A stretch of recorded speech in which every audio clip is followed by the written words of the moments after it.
내일이 오늘에게 질문을 던지는 시간입니다. 목요일 공감 칼럼 원종우 대표, 박상준 SF 평론가 함께합니다. 두 분 안녕하세요. 안녕하세요. 예, 우리 뭐 이제 과학 얘기, 뭐 우주 얘기, 뭐 이런 거 했는데 이제는 약간 두 발을 지구에 탁 붙이고 아주 이제 시사 문제하고 밀접한 관련이 있는 얘기를 좀 해야 될 것 같아요. 리튬 이온 배터리 이게 지금 굉장히 비극적인 이제 화재, 참사도 나고 그래서 많은 사람들이 죽고 그랬는데 이게 도대체 뭐냐? 리튬 이온 배터리가 뭐길래 이렇게 화재도 나고 뭐 이렇게 위험한 물질인 것이고 또 여기 많은 데에서 쓰이는지 막 이런 의문점들을 오늘 두 분 전문가와 함께 좀 얘기를 좀 해보도록 하겠습니다.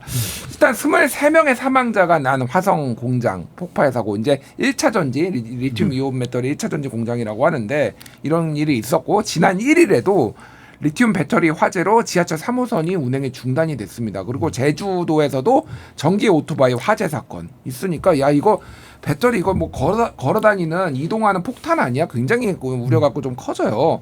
일단 이거 어떻게 이런 봐야 될까요? 이거는. 예.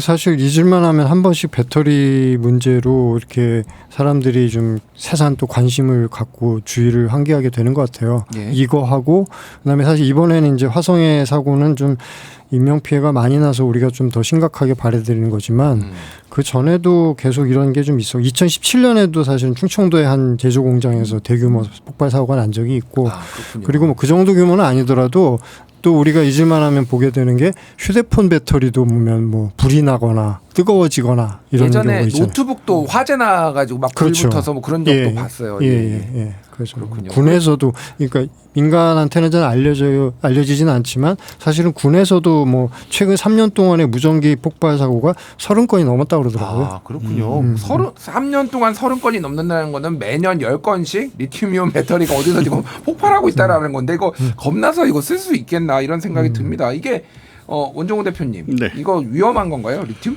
리튬 자체는 좀 위험합니다. 왜냐하면은 리튬은 사실 금속이에요. 금속이요? 예, 굉장히 연하고 칼로 잘릴 정도로 연한 금속인데, 근데 원자 번호가 3번이란 얘기는 3번이면 정말 가벼운데. 예, 수소 헬륨 다음에 리튬인데 예. 금속이니까 엄청 가벼운 금속인 거죠.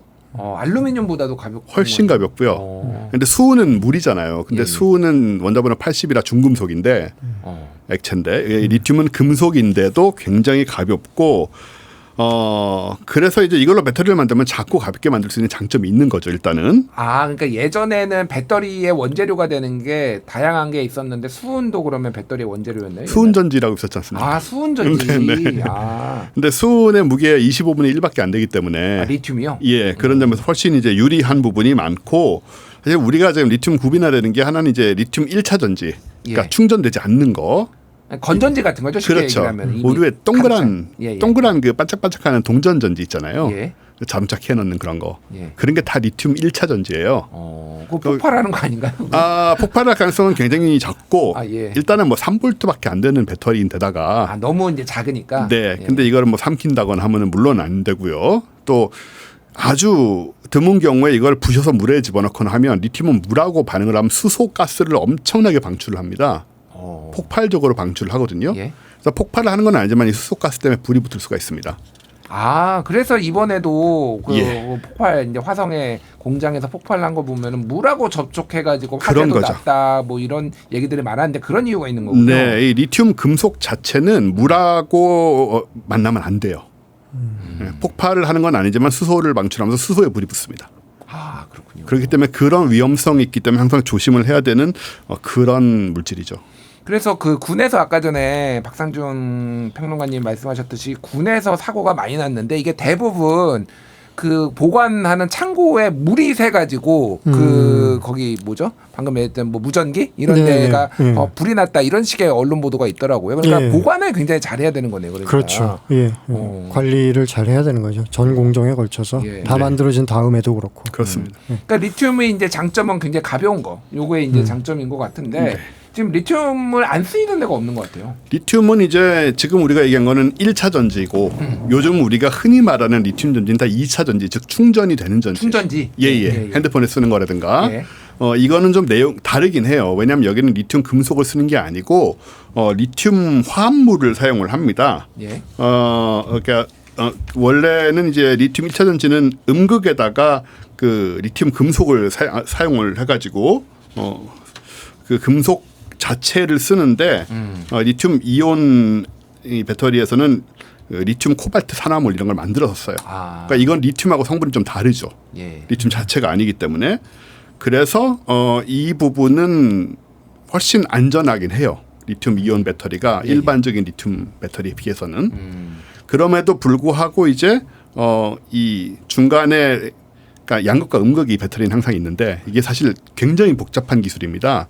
양극과 음극이 있는데 리튬 이온 배터리도 양극과 음극 사이를 막아놓은 부분이 손상이 돼서 서로 닿거나 하면은 불이 일어날 수 있죠. 근데 그런 사태가 벌어지곤 하기 때문에 뭐 기억하시겠지만 다들 비행기 탈 때 우리 그 충전 배터리 짐에도 넣지 말라고 하잖아요. 예. 가지고 타라고. 맞아요. 예. 그게 왜냐하면 가지고 타면 어떻게든 불이 나도 끌 수가 있지만 이게 비행기 짐 안에 들어가서 화물칸 안에 들어가서 혹시라도 불이 나면 대형 방법이 사고죠. 없어요. 대형 예. 사고죠. 그렇기 때문에 짐으로 넣지 말라는 얘기를 굉장히 강조하는 게 이제 이런 부분들이 아직 좀 위험한 부분이 있는 거죠.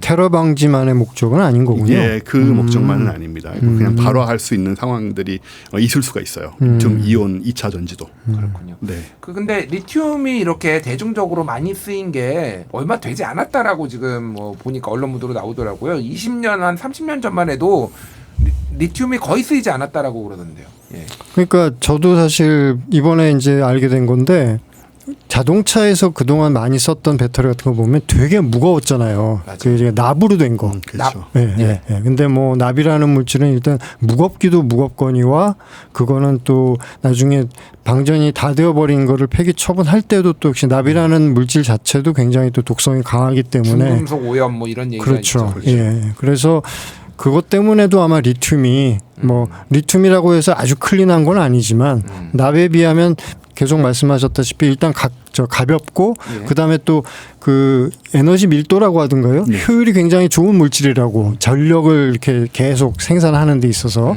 예. 그래서 그 최근 들어서 아마 리튬이라는 물질을 더 많이 쓰는 것 같더라고요. 그러니까 효율성 좋고 가볍고 하기 때문에 많이 쓰이지만은 관리를 잘해야 되고 위험하다. 이 정도로 요약을 할 수 있을 것 같은데 그 화재 사고 얘기를 좀 해볼게요. 그게 그 폭발 당시 화면을 보면은 연쇄 폭발이 이제 일어났는데 42초 만에 연기가 가득 찼고 그래서 많은 사람들이 이제 질식으로 사망했다 이렇게 이제 언론 보도가 나오거든요.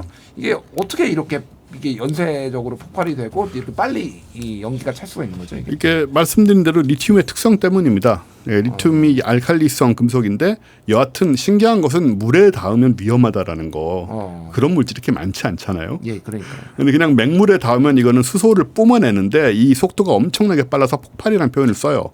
근데 실제로 폭발하는 것은 아니지만 수소가스가 가득 채우면 그러니까 부글부글 끓어오르는 약간 그런 그 정도가 현상이 아닙니다. 아, 예, 그래요? 훨씬 더 강하게 그러니까 반응 속도가 빠르다는 예, 얘기예요. 폭발에 가까울 정도로 뿜어 나오게 되고 그러면 이제 수소가스가 채우면 불이 붙을 수도 있지만은 산소를 밀어내겠죠 수소가. 그런 여러 가지 상황들이 벌어지게 되고 예. 그러다 보니까 거기에서 이제 불이 나든 아니면 질식을 하든 이런 희생이 벌어질 가능성이 크고 게다가 여기는 이제 양이 많았기 때문에 훨씬 더 희생자가 많이 생긴 케이스죠. 그러면은 이제 보통 일반적으로 불 나면은 소방차가 와가지고 물로 끄잖아요 불을. 네. 근데 이거는 어떻게 꺼야 되나요? 그러면 이거는? 그냥 절대로 물을 뿌리면 안 되고요. 아, 예, 예. 근데 이거는 그냥 리튬이 다 산화돼서 없어질 때까지 기다려야 돼요. 원칙적으로는. 아 그래요? 네, 다 없어질 때까지 기다린 다음에 다음이라기보다는 그 전에 대피를 먼저 하는 게 중요하고 예. 그래서 대피소 같은 걸 확보를 한다거나 해야 되고 스프링클러 같은 걸 만들어 놓으면 오히려 화재가 더 심해지고 피해가 더 심해지죠. 그래서 이제 이 소방 당국에서 이 뭐 점검을 해보니 원래 있어야 리튬만을 끌 수 있는 끈다라기보다는 어쨌든 물을 쓰면 안 되니까 그런 소화기가 있었어야 되는데 제대로 배치가 안 돼 있었다 뭐 이런 얘기들도 뭐 있다고 하더라고요. 그러니까 뭐 이렇게 뭐 전기차 같은 경우에도 불 나는 거 이렇게 영상으로 보면은 그냥 몇 시간 동안 타고 있는 거를 그냥 이게 옆에서 구경하는 일이 있더라고요. 예, 맞아요. 그런 특성 때문에 그런 거고요. 몇 년 전에 안 그래도 그 유명한 모 전기 자동차가 주차장에서 갑자기 벽을 들이받으면서 사고가 났는데 예. 그래서 불이 붙었고 근데 소방차가 출동을 했는데 지금은 어떤지 모르겠습니다만은 그때만 하더라도 전기차 배터리로 인한 차량 화재를 소화를 어떻게 해야 되는지에 대한 어떤 매뉴얼이 없어가지고 제가 알기로는 그때 그 운전자분이 결국 그 유명을 달리하신 걸로 알고 있거든요. 예. 그러니까 물로 소화를 시도하면 안 되는 경우들이 좀 있는 것 같더라고요. 화재가 났을 경우에. 그러니까 대표적인 게 무슨 이제 기름으로 인한 그렇죠. 화재 사고라든가 오늘 얘기하는 리튬으로 인한 화재, 배터리 화재 사고 같은 것들. 예. 그렇군요. 그럼 집에서도 이제 우리가 아까 말씀하셨듯이 작은 거라도 리튬 네네. 전지 같은 거 이렇게 쓰잖아요. 네. 그럼 이거 버릴 때도 조금 잘 버려야 되겠네요. 아무래도 그렇죠. 모든 전지가 그렇듯이 이거 보통 쓰레기통에 많이 그냥 버리시는데 폐 전지 수거함 같은 게 항상 있으니까 예. 그런 데다 버리시는 게 좋고요. 뭐 작다 하더라도 항상 신경을 쓰는 게 안전에 도움이 많이 되죠. 그렇군요. 전기차 배터리 아까 방금 얘기했는데 좀 잠깐 해볼게요. 그러니까 전기차가 굉장히 이제 대세가 되고 있고 편리하고 여러 가지 장점이 있음에도 불구하고 두 가지 부분에서 조금 우려를 하시는 분들이 있는 것 같아요. 하나가 이 배터리의 화재, 그리고 또 하나는 모든 게 전자식이다 보니까 예전에도 그 자동차 사고 났을 때 문을 맞아요. 열고 빠져나오지를 못하는 맞아요. 문제, 뭐 이런 문이 것 잠겼는데 예. 열 방법이 없는. 열 방법이 예. 없는 뭐 이런 것들을 얘기를 하시더라고요. 어떻게 좀 뭐 보십니까, 그거는 평론가님? 그러니까 이거는 기술 개발 과정에서 예. 반드시 극복하고 해결해야 될 문제인 거죠. 예. 그래서 전기로 모든 게 작동이 되는 게 지금 현재로서는 뭐 우리가 여러 가지 자동 장치들을 쓸 때 특히 IT 관련된 거 쓸 때 컴퓨터로 제어가 된다거나 이런 것에서 기본적으로 많이 쓰는 건데 예. 사실 뭐 SF 같은 걸 보면은 다양한 방법으로 전력을 또는 더 나아가서는 에너지를 공급을 하는 이제 상상들이 많이 나오죠. 뭐 대표적인 게 아이언맨 같은 경우는 가슴에 소형 핵 융합로가 있잖아요. 그거가 있으면 죽지 않나요, 사람이? 그러니까요. 네. 그게 그러니까 사실은 약간 그 작품이 이제 사이언스 판타지다라고도 얘기를 하는 부분인데 예. 그래서 그것까지는 아니더라도 실제로도 쓰이고도 그러니까 아주 일부 케이스지만 쓰이기도 했고 그리고 이제 더 좀 대안으로 얘기되는 것 중에 하나가 이제 원자력 전지 같은 게 있어요. 아, 원자력 전지가 있어요. 예, 예. 그 여러분들 뭐 그 요즘 젊은 분들도 아마 아실 텐데 아톰 같은 경우에 예. 예, 아톰의 에너지원이 원자력 전지였어요. 아, 그 설정이. 예. 예. 그리고 이 원자력 전지는 그 보이저 1호하고 2호가 현재까지 우리 인간이 우주에 보낸 우주 탐사선 중에서 가장 멀리 갔다고 그러잖아요. 예. 태양계 권역도 이제 막 벗어나려고 그러는데 그 정도까지 멀리 가는 우주 탐사선이면은 이제 태양 전지를 쓸 수가 없잖아요. 그렇죠. 태양이 태양열이 안 너무 나니까. 예. 태양열로 어떻게 발전을 할 정도의 그게 안 나오니까.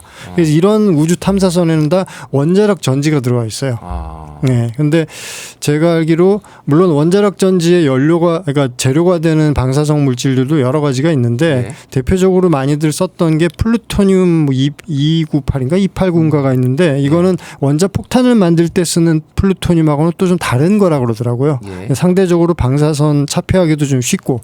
그 마션에도 보면은 주인공이 화성에 혼자 낙오됐을 때 그 바깥에 나가서 활동을 할 때 이제 화성이 추우니까 예. 난방할 때 이 원자력 전지의 폐열을 이용을 하는 장면이 나오죠. 그러니까 이렇게 위험하니까 화성 그 땅에다 묻어놨던 거를 너무 추우니까 그걸 꺼내가지고 다시 쓰는 예. 그런 예. 장면이 나오더라고요. 예. 그래서 지금은 이제 리튬이라는 재료를 이용해서 상대적으로 이제 규모의 경제가 실현이 아마 되니까 그럴 텐데 좀 상대적으로 저렴하면서 성능이 좋은 이런 건전지 내지는 2차 전지 만드는 게 지금 우리가 대세로 쓰고 있는 거지만 예. 장기적으로 봐서는 다른 더 안전하고 값싸고 환경에도 좀 덜 나쁜 영향을 끼치는 새로운 재료들을 가지고 전지 만드는 기술들이 계속 지금 진행 중인 것 같아요. 그렇군요. 예. 그래서 제가 이제 그거를 안 그래도 질문을 드리려고 하는데 다른 배터리가 있기는 있더라고요. 저도 이번에 좀 알게 됐는데 뭐 바나듐 배터리,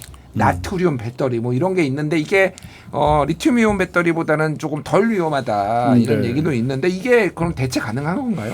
바나듐 배터리 뭐 이런 것들 연구하고 있는 거죠. 근데 바나듐은 이제 원자번호 23, 티타늄이 원자번호 23이고 이제 24고 예. 이 바나듐이 23이고 예. 금속이에요. 근데 이건 이제 장점 뭐냐면은 보통 이제 우리가 중간에 그 양극과 음극 사이에 전해액이란 거를 써서 액체를 가지고 이제 이온이 왔다 갔다 하고 이럴 때 이제 그거를 관리를 하게 되는데 예.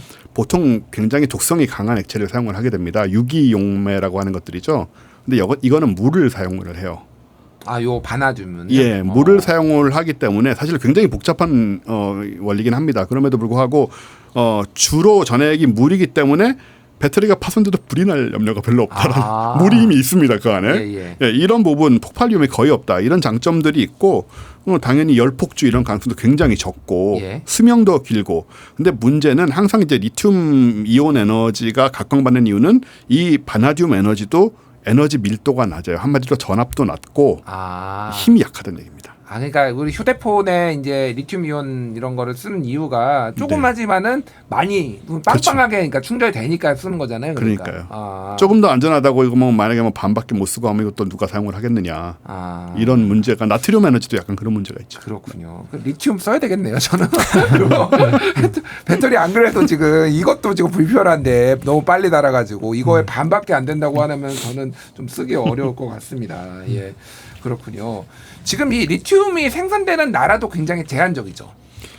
리튬 볼리비아 그 우유니 사막이 되게 유명한데 여기 뭐 관광지로도 유명하지만 이쪽에서 이제 리튬 채광을 하려고 다국적 기업들이 서로 경쟁을 하다가 그 볼리비아의 모랄레스 대통령이 낙마했다는 얘기가 있을 정도로 예, 그 미국이나 뭐 이쪽에서 이제 중국과 러시아와 견제하기 위해서 공작을 했다 이런 말이 나올 정도로 이 리튬의 중요성이 지금 많이 얘기가 되고 있는 상황이죠. 그렇군요.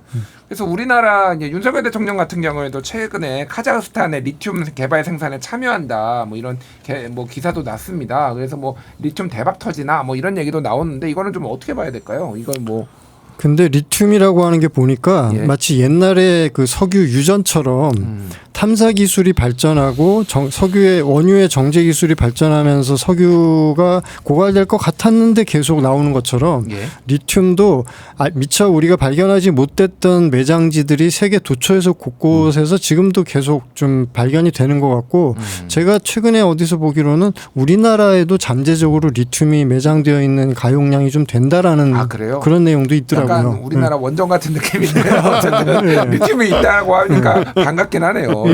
그래서 이 문제도 리튬이 현재로서는 좀 뭐 모자라고 특히 우리나라 같은 경우는 중국에서 많이 수입도 한다고 하지만 장차 그런 어떤 구도나 이런 것들도 좀 변화될 가능성이 있을 것 같아요. 그렇군요. 우리나라가 또 이제 배터리도 좀 강국이다 보니까 여러모로 기술 개발도 좀 많이 하고 그래서 안전한 배터리를 좀 만들면 좋지 않을까 이런 생각이 듭니다. 자, 오늘 말씀 여기까지 듣겠습니다. 지금까지 원종우 대표, 박상준 SF 평론가와 함께했습니다. 두 분 감사합니다. 네, 감사합니다.